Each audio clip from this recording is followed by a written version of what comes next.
नमस्कार दोस्तों, आप सभी का हार्दिक स्वागत है आपके अपने परिवार एसएससी 24/7 पर। मैं हूं शानू रावत, आप है मेरे साथ में आपके अपने सबसे favourite show the ultimate English vocabulary में दी 11 मिनट शो में। काफ़ी लंबे समय के बाद हम मिल रहे हैं। उसकी एक सबसे बड़ी वजह ये रही कि मेरी तबीयत ज़्यादा ख़राब हो गई थी, इस वजह से काफ़ी क्लासेस भी मेरी डिस्टर्ब रही।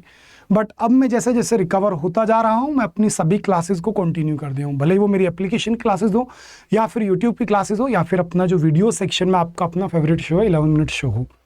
तो प्यारे दोस्तों, अब ये शो हमारा कंटिन्यू रहेगा डेली, हर दिन आपको नाइट में सही 9 बजे अपने यूट्यूब चैनल एसएससी 24/7 के वीडियोज़ वाले सेक्शन में ये शो मिलना अब शुरू हो रहा है आज ही से। तो चलिए करते हैं अपने आज के इस प्यारे से शो की शुरुआत। आई होप आप सभी बिल्कुल अच्छे होंगे, बढ़िया होंगे, बिंदास होंगे। तो चलिए दोस्तों, यहां पर आज मैं चाहता हूं कि आपको जितना मैंने अभी तक चीजें क्लियर की हैं उन्हीं का एक बार आज रिवीजन कराया जाए और कल से फिर हम अपने नए जो वर्ड्स हैं, जो नई वोकैबुलरी है, उन पर हम जो अपना काम करना शुरू करें। तो देखिए, मैंने आपको वेरी वर्ड क्लियर किया था, जो कि हमारी बुक में सबसे फर्स्ट वर्ड था। वेरी यानी कि कोई भी ऐसा व्यक्ति जो सावधान है, जो कि अलर्ट है, जो कि सजग है। तो जो सावधान व्यक्ति है यानी कि जो बिल्कुल अलर्ट है, उसको आप क्या क्या बोल सकते हैं? तो याद कीजिए, मेरे साथ दोहराइए जल्दी जल्दी। Aware, alert, active. क्या बोलेंगे आप? Aware, alert, active. Attentive, cautious. Cautious word में क्या वर्ड छिपा हुआ था? आप याद करो जल्दी से। क्वेश्चन। कोशियस वर्ड के अंदर क्या वर्ड छिपा हुआ है? आपका क्वेश्चन। क्वेश्चन का मतलब क्या होता है? सावधानी। और कोशियस यानी कि सावधान, ये एक अपने आप में क्या है? एब्स्ट्रैक्ट नाउन है। और ये अपने आप में क्या हो गया? आपका एक एडजेक्टिव हो गया। He did, careful, watchful. Most important word यहाँ पे क्या था? वॉचफुल। Guarded, circumspect. बड़ा प्यारा वर्ड है सर्कमस्पेक्ट, यानी कि चौकन्ना। कोई भी ऐसा व्यक्ति जो बड़ा एक तरीके से चीजों पर ध्यान दे रहा है, यानी कि वो क्या है बेटा जी? वो सर्कमस्पेक्ट है। विजिलेंट यानी कि जागरूक, चौकस होता ही है। और कॉन्शियस यानी कि सचेत। और सीजीएल का भी नोटिफिकेशन कल अनाउंस हो गया। वास्तव में सीजीएल में अब की बार इतनी वैकेंसीज देखने को मिलेंगी कि बच्चों का दिल गार्डन गार्डन हो गया। तो अब ईमानदारी से इस शो को कंटिन्यू करना, आपको बहुत हेल्प अपनी इस शो से मिलने वाली है। वहीं इसके अपोजिट की अगर मैं आपसे बात कर लूं तो आप देख सकते हैं कि अपोजिट भाई एक्टिव है, तो एक्टिव का अपोजिट क्या होगा? आपका इनएक्टिव। इनएक्टिव है यानी कि लेजी। लेजी है तो स्लॉथफुल। स्लॉथफुल है तो अपैथिक। अपैथिक यानी कि उदासीन। उदासीन यानी कि एक तरीके से one who is indifferent to pleasure and pain. एक ऐसा व्यक्ति जो कि सुख और दुख में बिल्कुल बराबर रहे, सेम रहे। तो उसे आप स्टोइक भी बोल सकते हैं और आप चाहें तो आप उसको अपैथिक भी बोल सकते हैं। ठीक है, देखिए यहां पर मैंने स्टोइक भी लिया हुआ है। अनअवेयर सिंपल वर्ड है। और ध्यान रखना, अवेयर के साथ में हमेशा फिक्स प्रीपोजिशन आपकी क्या आती है? ऑफ आती है। ठीक है ना? अवेयर हो या बी अवेयर हो, दोनों के साथ में ऑफ आती है। ठीक है, ये भी ध्यान रखना। अगर यहां पर मैं बी अवेयर मेंशन करूं तो अवेयर हो या फिर बी अवेयर हो, दोनों के साथ में फिक्स प्रीपोजिशन ऑफ आती है। अवेयर ऑफ यानी कि किसी चीज को लेकर के चौकन्ना रहना, सावधान, एक तरीके से अपडेट रहना। और बी अवेयर ऑफ यानी कि सावधान रहना। बी अवेयर यानी किसी चीज से पहले आप सतर्क हैं, सजग हैं कि यहां पर मुझे नुकसान हो सकता है, तो आप वहां पर बी अवेयर है। और आप किसी चीज को लेकर के अपडेटेड हैं, जैसे आप में से बहुत से बच्चों को इसी जेल की पूरी इंफॉर्मेशन मिल गई है कि भाई क्या रहा, कैसे रहा, तो आप क्या है बेटा? उस टॉपिक पर अवेयर है। आप कुत्तों से क्या होते हैं? बी अवेयर ऑफ होते हैं। जैसे आपने अक्सर डोर्स के सामने लिखा हुआ देखा होगा कि बी अवेयर ऑफ डॉग्स। अक्सर मेट्रो स्टेशन पर आप देखते हैं be aware of pickpocket, यानी कि जेब कतरों से सावधान, पॉकेट मार से सावधान। तो ये भी ध्यान रखना। इनकॉशियस वहां पर अपोजिट बन गया, अनहीडेड बन गया, हीडलेस सिंपल हो गया। Careless, slack. स्लैक यानी कि सुस्त, लिथार्गिक यानी कि बेटा जी सुस्त। रेकलेस लापरवाह, जिसको आप क्या बोलते हैं? परफंक्शनरी। क्या बोलते हैं आप? परफंक्शनरी यानी कि असावधान। अनगार्डेड, इनडिस्क्रीट आपका हो जाएगा। और ओब्लिवियस का मीनिंग होता है बेटा जी भुलक्कड़। ओब्लिवियस का मतलब क्या होता है? भुलक्कड़। तो ये सारे वर्ड्स उम्मीद करता हूं आपको क्लियर हो गए हैं, आपने रिवाइज मेरे साथ आज फिर से कर लिए हैं। चलिए आगे मैंने मूव किया। Second word is our adore. Adore मैंने आपको पहले पढ़ाया था, यानी कि भैया प्यार करना, किसी को पसंद करना। और जहां बेटा प्यार है तो सीधी सी बात है बेटा, वहां पर डिवोशन जरूर होगा। तो इसका प्यारा सिनोनिम आपको क्या मिलता है? डिवोशन मिलता है। ठीक है। अफेक्शन, अफेक्शन बेटा स्नेह होता है। क्या होता है मेरे भाई? स्नेह होता है, स्नेह यानी कि प्यार। जैसे हम बोलते हैं ना, योर अफेक्शनेट सन, आपका प्यारा बेटा, योर अफेक्शनेट डॉटर, आपकी प्यारी डॉटर, बेटी। तो वहीं से अफेक्शन से अफेक्शनेट बन जाता है। ठीक है, वो एडजेक्टिव बन जाता है। लेकिन ये क्या है? ये अपने आप में बेटा जी आपका एक वर्ब भी है और अपने आप में एक इसके जो मैंने, जैसे ये तो आपका वर्ब हो गया और ये हो गया बेटा आपका एब्स्ट्रैक्ट नाउन। ये एब्स्ट्रैक्ट नाउन है। वर्शिप हो गया, वर्शिप होगी तो होमेज होगा। होमेज का मतलब होता है किसी चीज के प्रति आपकी श्रद्धा। क्या बेटा जी, किसी चीज के प्रति आपकी श्रद्धा, और श्रद्धा है तो reverence. Reverence simply means that आदर। किसी का अगर हम सम्मान कर रहे हैं तो उसी को आप क्या बोलते हैं, रेवरेंस बोल देते हैं। ग्रीट सम्मान आप जानते हैं, रेस्पेक्ट आप सभी क्लियरली जानते हैं। इसी का अपोजिट आप देखिए, एक तरफ आप किसी से प्यार कर रहे हैं, किसी का सम्मान कर रहे हैं, इसका अपोजिट आपका हेट होगा स्कोर्न। स्कोर्न यानी कि घिन आना, और घिन अगर आ रही है और आपने बोल दिया छी छी छी छी, तो जो छी छी आपने बोला उसी के लिए बेटा इंग्लिश आपकी बनती है 5-5। और अगर आपसे कोई पूछ बैठे कि इनकी पार्ट्स ऑफ स्पीच क्या है, तो बेटा ये है आपके इंटरजेक्शन। ये आपके क्या है प्यारे बेटा जी, ये है आपके इंटरजेक्शन। ठीक है ना, ध्यान रखना। कोई भी ऐसा शब्द जो कि आपके सडन एक्सप्रेशंस ऑफ हार्ट को शो करता है, वो सभी वर्ड्स पार्ट्स ऑफ स्पीच के पॉइंट ऑफ व्यू से इंटरजेक्शन होता है।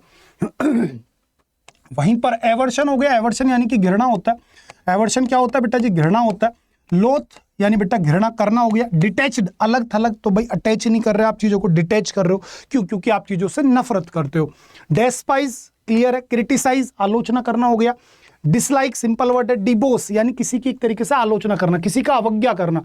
एक तरीके से किसी ने आपको आदेश दिया कि भाई ये काम करना, आपने बोला मैं क्यों करूं, कौन लगते हो आप मेरे, हाँ, इस तरीके से आपने बोल दिया, that is you try to debase him. Disrespect denounce. Denounce यानी कि प्रमोशन ना करके डिमोशन कर देना। तो उम्मीद करता हूं ये सेकंड वर्ड भी आपने बढ़िया से मेरे साथ रिवाइज कर लिया है। सब याद पहले ही करा रखे हैं तुम्हें, ठीक है। आज तो केवल रिवीजन है, आज आपको फ्लो में ला रहा हूं क्योंकि अधिकतर बच्चों को मालूम ही नहीं है कि भैया शो शुरू हुआ नहीं हुआ। लेकिन कल से बेटा आप सभी आ जाइएगा और अपने सभी मित्रों को भी इसे शेयर कर देना। चलिए भैया, नेक्स्ट वर्ड इज डेफ्ट। डेफ्ट यानी बेटा दक्ष। दक्ष यानी कि निपुण। दक्ष यानी कि निपुण। निपुण यानी कि बेटा मेरे पारखी। निपुण यानी कि मेरे भाई पारखी। ठीक है जी। जब व्यक्ति पारखी है, निपुण है, तो उसको आप क्या बोलेंगे, डेक्स्ट्रियस। क्या बोलेंगे आप, डेक्स्ट्रियस। एड्रोइट, बहुत प्यारा वर्ड है बेटा, एड्रोइट। ध्यान रखना क्या वर्ड है बेटा जी, एड्रोइट। ठीक है। और एड्रोइट का सबसे प्यारा सिनोनिम होता है आपका एडेप्ट। क्या होता है प्यारे भैया, एडेप्ट। एडेप्ट यानी कि निपुण। अब यहां ध्यान रखना, अगर ADOPT एडोप्ट करा यानी गोद लेना, बच्चे को गोद लेने को बोलते हैं अडोप्ट करना। और ADAPT एडेप्ट कर दिया यानी कि किसी चीज के प्रति खुद को एडजस्ट करना, वो एडेप्ट होता है। और बेटा जी ADEPT एडेप्ट यानी कि योग्य, यानी कि पार्क, यानी कि दक्ष। ठीक है। स्किल्ड हो जाएगा, परफेक्ट हो जाएगा, एक्सपीरियंस्ड हो जाएगा। हैंडी यानी कि जिसके पास अच्छा खासा अनुभव है, उस व्यक्ति को बोलते हैं हम हैंडी। उसी को बोलते हैं आप स्पेशलिस्ट, प्रोफिशिएंट बोल सकते हैं, इफिशिएंट बोल सकते हैं। इंडिजीनियस यानी कि असाधारण, जो साधारण ना हो, असाधारण हो, थोड़ा सबसे हटके हो, कुछ अच्छी नॉलेज रखता हो, इंडिजीनियस। वेटेरन यानी बेटा पार की। दक्ष होता है वर्स्ड। हम बोलते हैं ना, you should be well versed in English. You should be well versed in English, तुम्हें वेल वर्स्ड होना चाहिए, यानी कि बढ़िया से अनुभवी होना चाहिए आपको इंग्लिश में। अकॉम्प्लिस्ड, जो बेटा पारंगत है, जिसके बढ़िया से ट्रेनिंग कंप्लीट हो गई है, उस व्यक्ति को बोलते हैं आप अकॉम्प्लिस्ड। वर्दी यानी योग्य है। आर्टफुल आप समझते हैं। डिजर्विंग और वर्ट्यूसो यानी गुणी।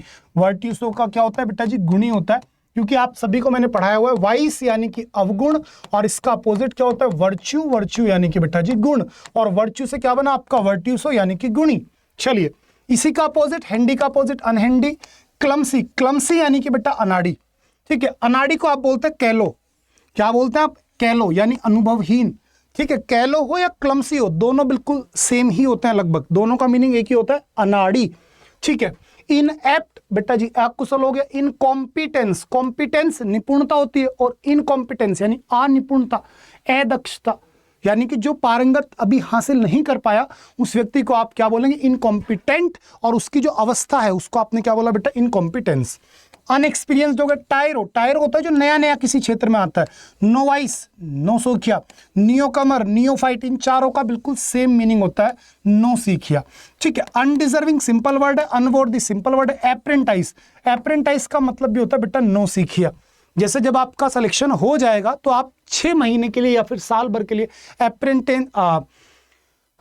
एक तरीके से अप्रेंटाइज पीरियड पर रहेंगे आप। ठीक है। अप्रेंटिसशिप जो हम बोलते हैं, वो आप करने वाले हैं।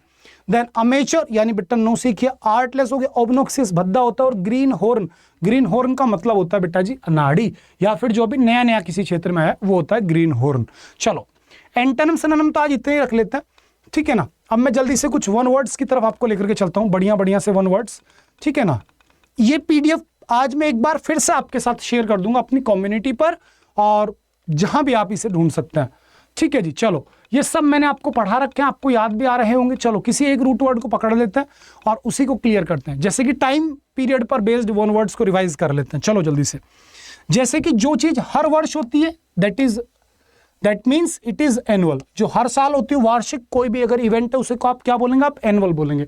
जो 2 साल में बाइनियल, क्योंकि यहां पर आपको याद रखना है 2 के लिए रूट वर्ड क्या बना है, बाई, या फिर आपका क्या बना हुआ है, डी बना हुआ है। चलो 3 के लिए क्या बना है आपका, ट्राइनियल। 4 के लिए क्या बना है आपका, क्वेड्रिनियल। 5 के लिए क्वीनियल। 10 के लिए सीधा डेसिनियल। और 50वीं एनिवर्सरी अगर किसी चीज की दैट इज सेमी सेंटिनल। 100 थे तो सेंटिनल, और आपकी 100 ईयर्स की जो मतलब पूरी वो पीरियड है, टाइम ड्यूरेशन, उसको बोलेंगे सेंचुरी। ठीक है, 10 ईयर्स का जो होता है उसे आप बोलते हैं बेटा डिकेड। क्या बोलते हैं मेरे भाई, डिकेड बोल देते हैं। इसी प्रकार से जो 1000 दैट इज मिलेनियम। चलो कोई दिक्कत नहीं है। इसी के साथ अगर हम सोल्जर्स की बात करें तो वो सैनिक जो कि मतलब कि घोड़े पर, या फिर एक तरीके से बेटा जी घोड़े पर भी नहीं कहूंगा, जो कि गोला बारूद चला रहे हैं, ठीक है ना, उन सभी सैनिकों को हम बोलते हैं आर्टिलरी। जो घोड़े पर घुड़सवार सैनिक होते हैं उनको बोलते हैं कैवेलरी। जो पैदल सैनिक होते हैं उनको बोलते हैं इन्फेंट्री। और जो हमारे सैनिकों को तैनात करने की प्रथा है या फिर कार्य है, प्रोसेस है, उसको आप बोलते हैं डिप्लॉय। ये एक वर्ब है। चलिए, ये कुछ आर्ट और राइटिंग पर बेस्ड वर्ड है, इनको भी कुछ क्लियर कर लीजिए। जैसे कि the art of making pots bricks with clay is so called ceramics, यानी कि जो कुम्हार मिट्टी के बर्तन बनाता है, तो जो मिट्टी के बर्तन बनाने की कला है उसी को आप क्या बोलेंगे बेटा जी, ceramics. Beautiful hand writing calligraphy, और बैड हैंड राइटिंग कैकोग्राफी। ठीक है, इसका एंटोनिम आपका क्या हो जाएगा, cacography. Map drawing cartography. Wax पर लिखने की जो कला है उसको बोलेंगे आप कैरोग्राफी। ठीक है, ये कार्टोग्राफी, ये कैरोग्राफी। ठीक है, और जो भाई डांस वगैरह के स्टेप्स डिसाइड करते हैं उसको आप क्या बोलते हैं, कोरियोग्राफी। और जो डिक्शनरी कंपाइल करेगा उसको आप बोलेंगे बेटा लेक्सिकोग्राफी। जो करने वाला व्यक्ति उसको बोलेंगे लेक्सिकोग्राफर, उसको आप क्या बोलेंगे, लेक्सिकोग्राफर। चलिए कोई दिक्कत नहीं है।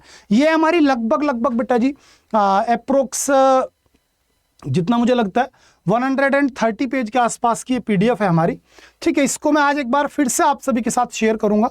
आप अपना रिवीजन शुरू कर दीजिए, अपने आप को उस फॉर्म में लेकर के आ जाओ, जिससे कि आप अपनी पढ़ाई पर फिर से ईमानदारी से मेहनत पर लग जाओ।